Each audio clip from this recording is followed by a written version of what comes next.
So hello all of you. आज हम सीखने वाले हैं chapter the physical features of India. So अगर मैं लेता हूं physical features of India, India को जो है कुछ 6 भागों में डिवाइड कर सकते हैं ऑन अ फिजिकल लेवल। तो अगर हम लेते हैं इंडिया, तो इंडिया को कैसे डिवाइड कर सकते हैं? फर्स्ट पार्ट इज हिमालयस, दूसरा आता है नॉर्थ इंडियन प्लेन्स, तीसरा peninsula, fourth the coastal planes, fifth the island groups और सिक्स्थ द इंडियन डेजर्ट। तो आइए चलिए हम इनके बारे में इस चैप्टर में सीखेंगे। तो सबसे पहले आता है हिमालयस। और जब भी हम हिमालयस ये वर्ड सुनते हैं तो हमें जो है बर्फ से ढके हुए माउंटेन्स की याद आती है, which lies in the northern part of India. It is the most beautiful part of India. India का सबसे सुंदर भाग है।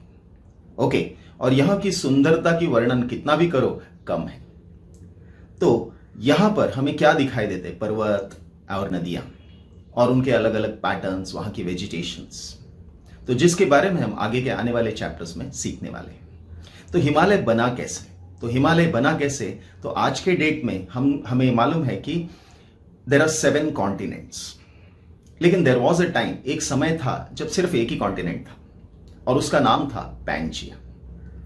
फिर इसका 2 भाग हुआ, एक अंगारा लैंड और दूसरा गोंडवाना लैंड। सो अगर मैं अंगारा लैंड लेता हूं या गोंडवाना लैंड लेता हूं, तो इसमें था इंडिया का प्लेट, इंडियन प्लेट, इसको इंडियन ऑस्ट्रेलियन प्लेट भी कहते हैं। तो देन नीचे में जो है इंडो ऑस्ट्रेलियन प्लेट था और ऊपर की तरफ यूरेशियन प्लेट था। और जब ये दोनों मिले, ये सब मिलने में it has taken many millions of years, काफी समय लगा।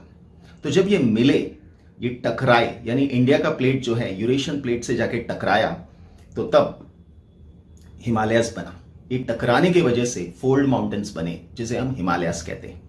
इसीलिए हिमालय को यंग फोल्ड माउंटेन कहते हैं। यंग फोल्ड माउंटेन इसलिए कहते हैं क्योंकि अभी भी ये जो प्रक्रिया है चल रही है, ये जो प्रोसेस है ये अभी भी चल रही है। इंडिया का प्लेट जो है उत्तरी तरफ में जो है आगे बढ़ रहा है और हिमालय का जो हाइट है अभी तक बढ़ रहा है, and that is why we call it as young fold mountains. इसे यंग फोल्ड माउंटेन्स कहा जाता है। तो अगर मैंने हिमालयस लिया, तो हिमालयस मैंने कहा कहां से कहां तक है? It extends from Jammu Kashmir to Arunachal Pradesh. तो जम्मू कश्मीर से लेके अरुणाचल प्रदेश तक है। दूसरा है दिस इज 2400 किलोमीटर्स लॉन्ग। इसकी लंबाई कितनी है? 2400 किलोमीटर्स। अब इसके अलावा इसकी चौड़ाई कितनी है, इसका विड्थ कितना है? एक तरफ जम्मू कश्मीर की तरफ it is 400 kilometres, Arunachal Pradesh की तरफ इट इज 150। तो कहीं कम कहीं पर ज्यादा है। अब इसके अलावा अगर हम हिमालय लेते हैं, हिमालयस को हम कहते हैं फोल्ड माउंटेन्स। तो ये फोल्ड माउंटेन्स में बहुत से फोल्ड्स डेवलप हुए और उसमें से 3 मुख्य फोल्ड्स हैं, 3 इंपॉर्टेंट फोल्ड्स। उसे कहते हैं 3 इंपॉर्टेंट पर्वत श्रृंखला, या फिर कहेंगे 3 इंपॉर्टेंट माउंटेन रेंजेस। पहला आता है शिवालिक। तो शिवालिक जो है स्टार्टिंग पॉइंट है, इसीलिए उसे फुटहिल्स भी कहते हैं। इसके बाद दूसरा आता है लेसर हिमालयस। ये सबसे ब्यूटीफुल प्लेस है, मतलब सारा टूरिज्म जो होता है, लोग घूमने फिरने जाते हैं हिमालयस में, तो दे गो टू लेसर हिमालयस। क्योंकि अगर हम विंटर सीजन में जाएंगे तो यहां बर्फ रहेगा, और समर में जाएंगे तो यू विल सी वेजिटेशन, आप देखेंगे यहां की प्राकृतिक सुंदरता। और ऊपर जाएंगे तो we will have greater Himalayas, इसको हिमद्री भी कहते हैं। तो यहां पर जो है माउंटेन्स के हाईएस्ट पीक्स जो है यहां देखने को मिलेंगे। तो जितने लोग भी एडवेंचर पसंद करते हैं वो सब यहीं पर जाते हैं, they will go to these places.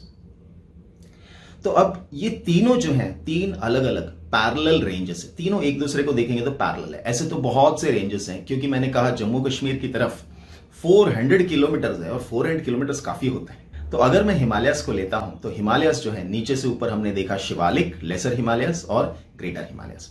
Greater Himalayas की एवरेज हाइट है 6000 मीटर्स। हाइट जब भी हम देखते हैं तो मीटर्स में देखना चाहिए। तो 6000 मीटर्स, इसकी चौड़ाई भी अप्रोक्सीमेटली 100 किलोमीटर्स है।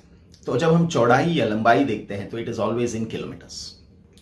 और अगला है इसका जो कोर है, इनर पार्ट है, it is made up of granite. और आगे जाएंगे तो हिमालयस जो है इज पेरिनियली स्नो बाउंड। इसका मतलब होता है ये साल भर जो है बर्फ से ढका हुआ रहता है। इसके अंदर कई ग्लेशियर्स हैं, ग्लेशियर्स का मतलब होता है एक पूरा एरिया जो बर्फ से घिरा हुआ है, बर्फ से ढका हुआ है, और ये बर्फ जो है धीरे धीरे सरकता है स्लोप्स को देख के, स्लोप के हिसाब से आगे बढ़ता है, और समर में ये पूरा पिघल जाता है और ये नदियों को पानी देता है। तो that is what is glaciers. और ग्लेशियर्स डिसेंड मतलब नीचे होते हैं, नीचे आते हैं, नीचे की ओर आते हैं। इसके बाद दूसरा रेंज आता है लेसर हिमालयस। लेसर हिमालयस को हिमाचल भी कहते हैं। अब ये जो है रग्ड माउंटेन सिस्टम है। रग्ड मतलब पथरीला है, मेड अप ऑफ स्टोन्स। और यहां का अगर हम हाइट लेते हैं तो इट इज बिटवीन 3700 एंड 4005। तो ये इसकी एवरेज हाइट। अब इसके अलावा इसकी चौड़ाई कितनी है? It is 50 kilometres. इसके बाद ये जो लेसर हिमालयस हैं, लेसर हिमालयस जो हैं ये डिवाइडेड है। ग्रेटर हिमालयस लेंगे तो कंटिन्यूअस माउंटेन्स, लेकिन lesser Himalayas is in pieces.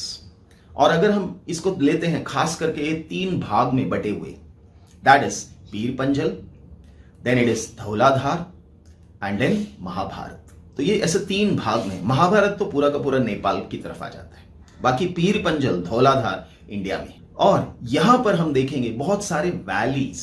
अगर हम कहते हैं वैली मतलब नदी होनी चाहिए, नदी के आसपास में there will be some low lying areas. ऐसे एरियाज होंगे जिनकी हाइट ज्यादा नहीं, they are low lying areas.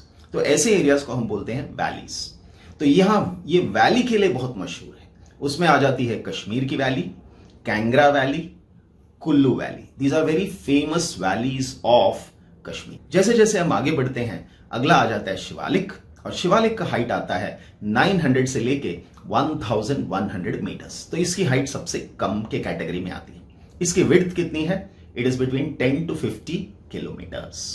सो इस तरह से हिमालयस उत्तर दक्षिण डायरेक्शन में अगर हम देखते हैं, नॉर्थ साउथ डायरेक्शन में देखेंगे तो इट इज शिवालिक, उसके बाद लेसर हिमालयस और उसके बाद ग्रेटर हिमालयस जो है। इसके 2 रेंज अगर हम लेते हैं, नीचे के 2 रेंज, कौन से नीचे के 2 रेंज हैं? सबसे नीचे है शिवालिक, दूसरा है लेसर। ये दोनों के बीच में बहुत सारे लंबे वैलीज हैं, लॉन्ग वैलीज आर देयर। और ये वैलीज को बोला जाता है दून्स। और इस वैली में कुछ गांव भी हैं।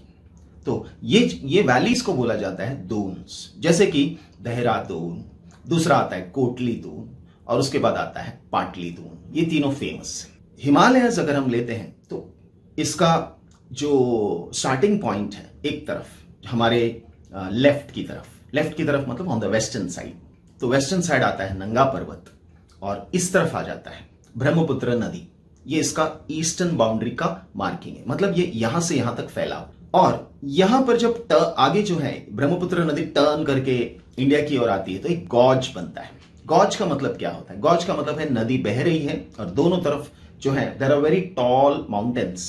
तो माउंटेन्स हैं दोनों तरफ और दोनों के बीच में जा रही है। तो किसी भी डीप वैली को हम बोलते हैं गॉज। हिमालय का डिवीजन होता है ईस्ट वेस्ट डायरेक्शन। अगर हम ईस्ट वेस्ट डायरेक्शन में डिवाइड करते हैं तो इसको वेस्टर्न, सेंट्रल और ईस्टर्न कह सकते हैं। तो अगर मैं वेस्टर्न लेता हूं तो वेस्टर्न जो है 2 नदियों के बीच में, एक इंडस, दूसरी सतलज। ये 2 नदी के बीच के एरिया को बोला जाता है पंजाब हिमालयस। फिर सतलज से लेके काली तक, Kali becomes a boundary for Nepal, Nepal के बाउंड्री बना लेता है नदी। तो ये दोनों के बीच का area is called Kumaon Himalayas. अब इसके बाद का डिवीजन आता है सेंट्रल देखेंगे तो सतलज और काली नदी के बीच के एरिया को कहते हैं, और ये है कुमाऊं हिमालयस। काली और टीस्टा के बीच में नेपाल आ जाता है तो it is Nepal Himalayas. Teesta और दिहंग यानी ब्रह्मपुत्र का वो हिस्सा जो अरुणाचल प्रदेश से बहता है, दैट इज कॉल्ड दिहंग। तो ये बीच का एरिया को कहते हैं आसाम हिमालयस। सो इस तरह से ईस्ट वेस्ट डायरेक्शन में हमें मिलेंगे Punjab Himalayas, Kumaon Himalayas, Nepal Himalayas और आसाम हिमालयस। तो ये हो गया हिमालयस का डिस्क्रिप्शन। और इस पे आता है डिस्क्राइब हिमालयस, क्वेश्चन आता है, and for that you need to write these details. आपको ये डिटेल्स लिखना। आगे बढ़ते हैं। हिमालय का जो ईस्टर्न भाग है, पूर्वी भाग है, उसे कहते हैं पूर्वांचल। और पूर्वांचल जो है हिमालयस साउथ की ओर आके मुड़ के हिल्स बन जाता है, और ये हिल्स के नाम है पटकाई, नागा, मणिपुर और मिजो हिल्स। और ये ज्यादातर स्टेट के नाम है। मिजोरम है मिजो हिल्स, मणिपुर स्टेट में है मणिपुर हिल्स, नागालैंड में है नागा हिल्स। इस तरह से जाता है। अब चलते हैं इंडिया के दूसरे डिवीजन में, और दूसरा डिवीजन है नॉर्थ इंडियन प्लेन्स। तो ये प्लेन्स क्यों हैं? प्लेन्स और माउंटेन्स में क्या फर्क है? माउंटेन्स मतलब इसकी हाइट बहुत ज्यादा है, इसमें स्टीप स्लोप्स हैं। प्लेन्स मतलब इसका हाइट सबसे कम है। तो अगर हम इसकी इस जगह की एवरेज हाइट लेते हैं, ये अप्रोक्सीमेटली 150 मीटर्स उतनी ऊंचाई पर है। अब इसके भी 3 डिवीजन बन जाते हैं। तो northern plains are divided into 3 parts. कौन से हैं? पहला है पंजाब प्लेन्स, दूसरा है गंगा प्लेन्स और तीसरा है ब्रह्मपुत्र प्लेन्स। तो अगर मैं पहला लेता हूं and that is Punjab plains, तो पंजाब प्लेन्स की तरफ ये प्लेन्स बने कैसे? These plains are form by depositional work of the rivers. नदी के डेपोजिशन से बने। तो यहां पर एक नदी की प्रणाली आ जाती है, एक रिवर सिस्टम आ जाता है, वो है इंडस रिवर सिस्टम। इससे पंजाब प्लेन्स बना। दूसरा गंगा प्लेन्स बना गंगा रिवर सिस्टम से, और तीसरा ब्रह्मपुत्र का प्लेन्स बना, that is from Brahmaputra river system. तो इस तरह से ये हिमालयन रिवर्स हैं और ये रेस्पॉन्सिबल हैं, ये पूरा प्लेन्स जो कि बहुत ही फर्टाइल एरिया है इंडिया का, ये बनाने में मदद। इसका एरिया 7 लाख स्क्वायर किलोमीटर्स, इसकी लंबाई तकरीबन हिमालय जितनी है, that is 2400 kilometres.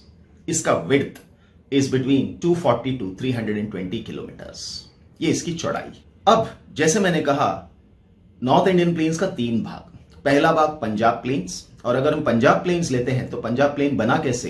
Punjab planes बना इंडस रिवर सिस्टम से। गंगा प्लेन्स बना गंगा रिवर सिस्टम से। और गंगा प्लेन्स कहां पर है? इट इज बिटवीन 2 रिवर्स, और एक तरफ है नदी, उसका नाम है गग्गर, और दूसरी तरफ है नदी जिसका नाम है टीस्टा। ये दोनों के बीच के एरिया जो है इज कॉल्ड गंगा प्लेन्स। इसके बाद आ जाता है ब्रह्मपुत्र प्लेन्स। ब्रह्मपुत्र प्लेन्स जहां से ब्रह्मपुत्र नदी बहती है, खास करके आसाम वाले एरिया को ब्रह्मपुत्र प्लेन्स कहते हैं। तो ये बातें हैं प्लेन्स की। प्लेन मतलब ये पूरा प्लेन नहीं है, कहीं कहीं ऊपर नीचे भी है, कहीं छोटे मोटे हिल्स भी हैं। तो these things can be seen. But अच्छी बात यह है कि पूरा लैंड बहुत ही फर्टाइल है, यहाँ का क्लाइमेट बहुत अच्छा है, इसीलिए यहाँ की आबादी जबरदस्त है, और यहाँ पर एग्रीकल्चर भी बहुत अच्छे से होता है। अब ये जो पूरा प्लेन्स है, इसका डिवीजन हो सकता है। One of the area is called Bhabar. Bhabar मतलब पत्थर वाले जमीन, क्योंकि नदियां जो है पहाड़ों से बह के नीचे आती है, नीचे आने के टाइम अपने साथ में बहुत सारा मट्टी और पत्थर लेके आती है। जहां पर पत्थर जमा हो जाते हैं वो एरिया को कहते हैं भाबर, जहां पर दलदल होता है वो एरिया को हम कहते हैं तराई। तो अगर हम पत्थर वाले जमीन एरियाज लेते हैं तो वो कुछ ऐसा होता है। These are lands of Bhabar, Bhabar region, and these are lands of Terai. Terai मतलब मार्शी एरियाज हैं।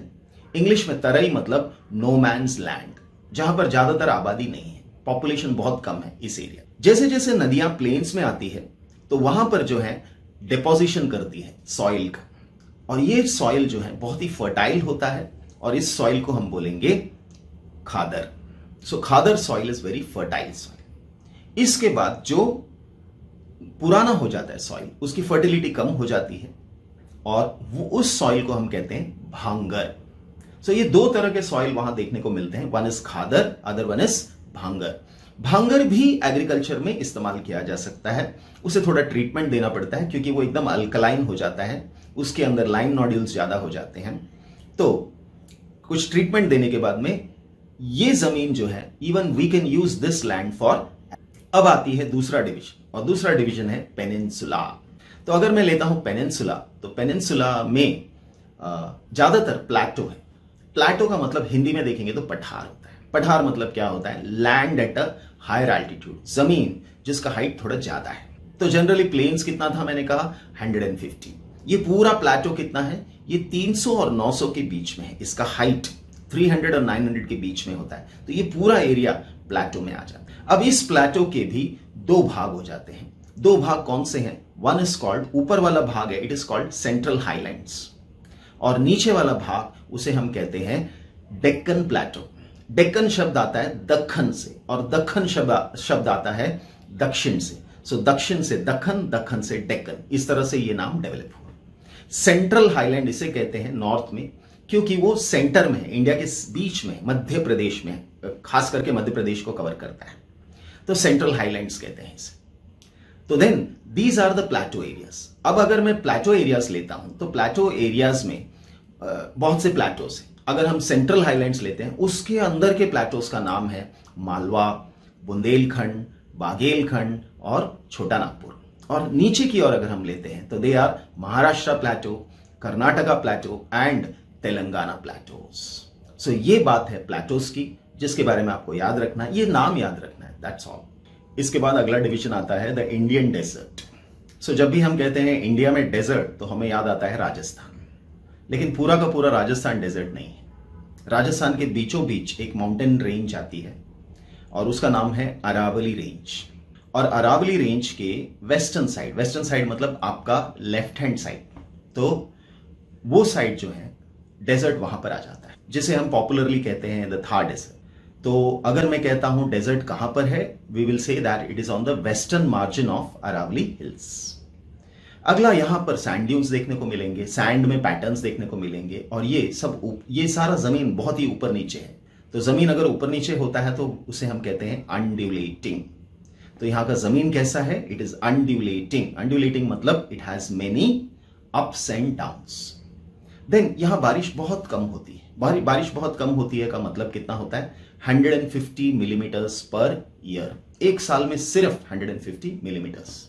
150 कितना होता है, अगर हम इंडिया का कोस्टल एरियाज ले लेते हैं, कोस्टल एरियाज मतलब जहां मुंबई आ जाती है, मैंगलोर आता है, पूरा केरला आता है, in all these areas it is more than 2500 millimetres. और अगर हम जस्ट मामूली से यानी रेन शैडो एरिया भी लेते हैं, यानी वेस्टर्न घाट का दूसरी तरफ लेते हैं, तो वहां पर भी बारिश, जैसे पुणे है, नासिक है, यहां की बारिश कितनी होती है, इट इज अराउंड 800 मिलीमीटर्स। तो इससे समझ में आता है कि राजस्थान में खास करके डेजर्ट में कितना कम बारिश मिलता है। नेक्स्ट है यहाँ का क्लाइमेट कैसा है। क्लाइमेट है एरिड। एरिड वर्ड का मतलब होता है dry climate with low vegetation. अब डेजर्ट में आप किस तरह के जंगल देख पाओगे, तो you will see only thorny shrubs. Thorn मतलब कांटे, तो कांटे वाले झाड़ियां, ये खास करके देखने को मिलता है वहां पर। और इसीलिए हम कहते हैं यहाँ का वेजिटेशन कवर जो है it is very low.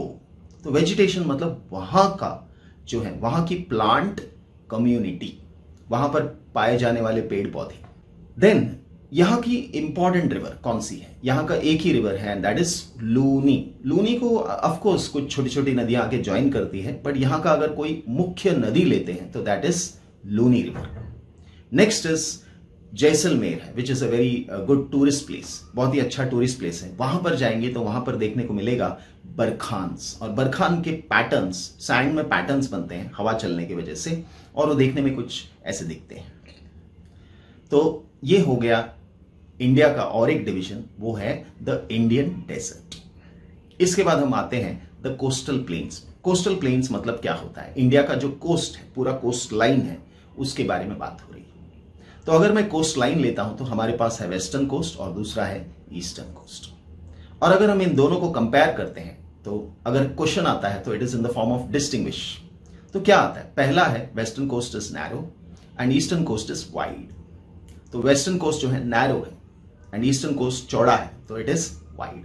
Western coast has a steep slope, eastern coast has a gentle slope. तो स्टीप स्लोप की वजह से नदियां बहुत तेजी से जाएंगी, और जेंटल स्लोप मतलब नदियां जो है बहुत आराम से धीरे से जाएंगी। तो स्टीप स्लोप में क्या होगा, नदियां जो है सीधा जाके समुद्र को ज्वाइन करेंगी, और सीधा जब समुद्र को ज्वाइन करती हैं तो वहां पर बनता है एस्चुरीज। एस्चुरी नदी का वो भाग होता है जहां पर हाई टाइड के वजह से, हाई टाइड और लो टाइड की वजह से समुद्र में समुद्र का पानी नदी में मिक्स होता है। तो जिस एरिया में जो है, जहां पर नदी खत्म होती है, उसे हम क्या कहते हैं, माउथ ऑफ द रिवर। तो माउथ ऑफ द रिवर में हमें देखने को मिलता है कुछ भाग में कि फ्रेश वाटर और सॉल्ट वाटर दोनों मिक्स हो जाता है, तो ऐसे एरिया को बोला जाता है एस्चुरी। इसी तरह से अगर मैं लेता हूं ईस्ट में क्या बनता है, ईस्ट में बनता है डेल्टा। डेल्टा मतलब नदी जब खत्म होती है, जहां खत्म होने आती है वहां पर नदी फैल जाती है। क्यों, क्योंकि उसका बहाव बहुत ही स्लो हो जाता है, वो खास करके डेपोजिशन करता है, और उस डेपोजिशन की वजह से नदियां डिवाइड हो जाती है, और जो डिवाइड होती है उसे हम कहते हैं डिस्ट्रीब्यूटरीज, और उसमें पतली पतली धाराएं निकलती हैं, उसे कहते हैं चैनल्स। तो ये डिस्ट्रीब्यूटरी और चैनल्स से बनता है डेल्टा। तो डेल्टा कहां पर होता है, it is at the mouth of the river, जहां नदी खत्म होती है, जहां पर नदी समुद्र से मिलती है, और ऐसे जगह पर डेल्टास बनते हैं। और यहां का जमीन, यहां का सॉइल बहुत ही फर्टाइल होता है, क्यों फर्टाइल होता है? क्योंकि अपने साथ हर साल फ्रेश फर्टाइल सॉइल लेके आके डिपॉजिट करता है। अगला है वेस्टर्न कोस्ट में हमको देखने को मिलेगा स्पर। स्पर अगर मैं बहुत ही सरल शब्दों में कहूंगा तो इट इज पथरीला जमीन। और ये पथरीला जमीन क्यों हो गया? क्योंकि वहां पर पहाड़ बहुत नजदीक है और वो ग्रेविटी की वजह से नीचे आ जाते हैं, क्रीप होके नीचे आ जाते हैं। तो वहां का कोस्ट बहुत सी जगह पर पथरीला कोस्ट है, उसे हम कहते हैं स्पर्स। और दूसरी तरफ हमें देखने को मिलेगा लगून। लगून का मतलब है एक सपोज एक लेक है और वो लेक एकदम समुद्र के पास है, जैसे कि चिल्का लेक। तो ये समुद्र के बहुत ही नजदीक है और इसमें भी ऐसा होता है कि समुद्र का पानी और फ्रेश वाटर दोनों मिक्स होता है। एस्चुरी में देखा था उसी तरह से, तो मिक्स होता है और यहां का पानी भी खारा होता है। तो ऐसे लेक को बोला जाता है लगून्स। तो this is the difference between western coast and eastern coast. अब इसी तरह से यहां पर कोस्ट के नाम क्या है? सबसे पहला है कोंकण कोस्ट। कोंकण कोस्ट के बाद, कोंकण कोस्ट मतलब it covers Maharashtra and Goa. उसके बाद आता है कन्नड़ कोस्ट। कन्नड़ कोस्ट मतलब कर्नाटका का कोस्ट। केरला के कोस्ट को बोलते हैं मलबार कोस्ट। तमिलनाडु और आंध्र प्रदेश के आधे भाग तक उसे हम कहते हैं कोरोमंडल कोस्ट। आगे से शुरू होता है नदर्न सिरकार्स। सो ये हो गया कोस्टल एरियाज ऑफ इंडिया। इसके अलावा गुजरात कोस्ट भी आ जाता है। गुजरात का कोस्ट को देखेंगे तो हम कहेंगे गुजरात का coast. So these are the coastal areas of India, these are the coastal plains of India. अब आता है घाट्स। जब हम आते हैं घाट्स की बात, ये आता है माउंटेन रेंज। जैसे हमने देखा है डेक्कन प्लेटो। डेक्कन प्लेटो को दोनों तरफ में जो है माउंटेन्स है, माउंटेन की रेंज है। तो इसे वेस्ट में है तो वेस्टर्न घाट, ईस्ट में है तो ईस्टर्न घाट। अगर मैं वेस्टर्न घाट लेता हूं, सबसे पहले ये है this lies parallel to the coast, एकदम पैरेलल है। दूसरा है ये कंटिन्यूअस माउंटेन्स है, जहां से चाहिए वहां से क्रॉस नहीं कर सकते। अगर मुझे जाना है कोस्ट से देश के इंटीरियर में, जहां चाहिए वहां से क्रॉस नहीं कर सकते। कहीं कहीं एरियाज हैं जिसे हम कहते हैं पासेस। जैसे पासेस के नाम आ जाते हैं थल, भोर। So there is Thal Ghat, Bhor Ghat, Amba Ghat, Pal Ghat. These are all different areas. ये सब अलग अलग जगह है जहां से हम अंदर की ओर जा सकते। नेक्स्ट इज इनका हाइट कितना है। एक्चुअली अगर हम लेते हैं वेस्टर्न घाट्स तो नॉर्थ से साउथ की ओर हाइट बढ़ता है। तो नॉर्थ से जैसे जैसे हम साउथ की ओर आते हैं हाइट बढ़ते जाता है। और हाइट जो है it is between 900 and 1600 metres. तो हाइट हमेशा हमको मीटर्स में देखना चाहिए और लंबाई जो है हमें हमेशा किलोमीटर्स में देखनी चाहिए। नेक्स्ट द हाईएस्ट पीक, यहां की हाईएस्ट पीक है अन्नई मुड़ी। केरला में जाएंगे तो इसे देखने को मिलता है। We can see this from Kerala. Next is ये जो है, ये माउंटेन्स जो है इंडिया में समर में जो हवाएं चलती है इंडिया की तरफ, वो है साउथ वेस्ट मॉनसून विंड्स। ये आती है अरेबियन सी से इंडिया की तरफ और जब ये आती है तो वेस्टर्न घाट से टकराती है। टकराने की वजह से वेस्टर्न कोस्ट में बारिश होती है और ये वेस्टर्न कोस्ट में होती है, वो साइड को हम कहते हैं विंडवर्ड साइड। यहां जोरदार बारिश होती है और दूसरी तरफ कम बारिश होती है। जैसे मैंने बताया मुंबई में more than 2500 millimetres of rainfall और पुणे या नासिक में 800 मिलीमीटर्स, इतना कम ज्यादा होता है। इस तरह से माउंटेन के एक तरफ ज्यादा बारिश, दूसरी तरफ कम बारिश, इसे हम कहते हैं ओरोग्राफिक रेंज। तो यहां पर ओरोग्राफिक, ये माउंटेन रेंज के वजह से पूरे कोस्ट में जो बारिश होती है, कौन सी बारिश? Orographic rainfall is seen in this areas. अब इसी तरह से आता है ईस्टर्न घाट्स। तो ईस्टर्न घाट ईस्ट में आ गया और ये कहां से आती है? ऊपर एक नदी है महानदी, महानदी से नीचे एक माउंटेन रेंज है जिसका नाम है नीलगिरी। नीलगिरी भी एक छोटा सा रेंज है जो वेस्टर्न घाट और ईस्टर्न घाट को जोड़ता है, कनेक्ट करता है साउथ में। तो यहां तक है।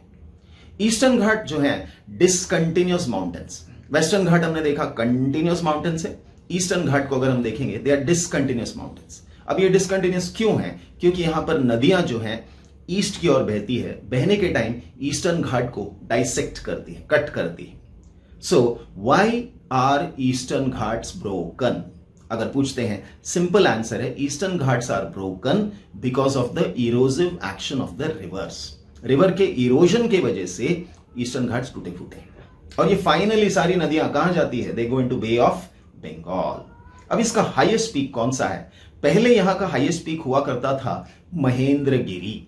अब जो है रीसेंट डिस्कवरी है कि यहां का हाईएस्ट पीक है जिंदगड़ा और जिंदगड़ा आता है आंध्र प्रदेश में। It comes in Andhra Pradesh. आते हैं आखिरी भाग पे, and that is islands. India के पास दो आइलैंड्स है, एक है लक्षद्वीप और दूसरा है अंडमान एंड निकोबार आइलैंड्स। तो अगर मैं लेता हूं पहला लक्षद्वीप आइलैंड्स, ज्यादातर ये जो आइलैंड्स हैं they are like atoll. Atoll मतलब ऐसे रिंग जैसे, अंदर भी पानी बाहर भी पानी, बाहर से एक रिंग दिखेगा। तो दैट इज वन थिंग। अगला है ये कहां पर है, ये आइलैंड्स जो है ये मलबार कोस्ट के पास में, so they are close to the Malabar coast of Kerala, compose of small coral islands. तो ये बने कैसे हैं, कोरल से बने। कोरल का मतलब क्या होता है, कैल्शियम से बने। तो यहां कैल्शियम आता किस वजह से है, ये आता है एक तरह का सेक्रीशन के वजह से, जो कि माइक्रोस्कोपिक लिविंग ऑर्गेनिजम्स करते हैं और जिसको हम कहते हैं पॉलिप्स।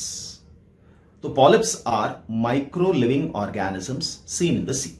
ये सेक्रीट करते हैं, तो ये बहुत ब्यूटीफुल होते हैं देखने के लिए, अलग अलग तरह के होते हैं। और ये करते क्या है, दे सेक्रीट कैल्शियम, और वो सेक्रीशन से बन जाते हैं इस तरह के घर, कह सकते हैं सिंपल वर्ड्स। और ये बहुत सारे लिविंग बीइंग्स जो है पानी के aquatic life can be seen in the corals. अगला है, पहले ये तीन ग्रुप थे आइलैंड्स के, एक का नाम है लेकेडी, दूसरा है मिनिकॉय और तीसरा है आमिनदीवी। अब 1973 में इसका नामकरण हुआ लक्षद्वीप। और ये पूरा एरिया अगर हम देखते हैं बहुत ज्यादा नहीं है, it is only 32 square kilometres. इसका हेडक्वार्टर्स कौन सा है, इसका हेडक्वार्टर्स का नाम है कावारहट्टी। तो इसका कैपिटल नहीं है, जैसे महाराष्ट्र का कैपिटल मुंबई है, तो लाइक दैट कैपिटल नहीं है, हेडक्वार्टर्स है, क्योंकि ये यूनियन टेरिटरी है। तो इसका हेडक्वार्टर्स का नाम कावारहट्टी। और यहां पर भी जाएंगे तो we will see lot of diversity in both flora as well as fauna. Flora मतलब प्लांट्स, फौना मतलब एनिमल। प्लांट स्पीशीज और एनिमल स्पीशीज में बहुत सारे वैरायटीज देखने को मिलेंगे। और यहां पर पिटी आइलैंड करके है, this is very famous birds sanctuary. So ये बात हो गई लक्षद्वीप की। अब आते हैं अंडमान निकोबार आइलैंड्स। लक्षद्वीप था अरेबियन सी में और अंडमान निकोबार आ जाता है बे ऑफ बंगाल में। Now this is also very important tourist destination, बहुत से टूरिस्ट यहां पर जाते हैं। और सभी आइलैंड्स में जाना अलाउड नहीं है, लोग कुछ ही आइलैंड्स में घूम के आते हैं, बाकी जगह पर जो है आदिवासी रहते हैं, उनकी जिंदगी को डिस्टर्ब नहीं करना चाहिए, दैट्स वाई वहां पर जाना अलाउड नहीं। तो अंडमान निकोबार आइलैंड और लक्षद्वीप में फर्क क्या है, लक्षद्वीप तो कोरल आइलैंड्स हैं, कैल्शियम से बना है। अंडमान निकोबार बना है वॉल्केनिक इरप्शन से। वॉल्केनिक इरप्शन से पूरा एक माउंटेन रेंज पानी के अंदर तैयार हो गया, और वो जहां जहां ऊपर आते हैं हमको दिखाई देते हैं आइलैंड की तरह। और ये जो है कैसे है, this is in the north south direction. अगर हम कंपेयर करते हैं लक्षद्वीप से तो इसका एरिया ज्यादा है। This entire island is divided two groups, इसका दो ग्रुप में डिवीजन है, नाम से ही पता चलता है, one is Andaman and other one is Nicobar. इसमें एक एक्टिव वॉल्केनो देखा जाता है एक आइलैंड में, और वो आइलैंड का नाम है बैरन आइलैंड। पहले ये आइलैंड डोरमेंट था, डोरमेंट मतलब शांत था, और अभी जो है उसमें से धुआं निकल रहा है, so it is put in the category of active ones. So with this I conclude the chapter. Thank you.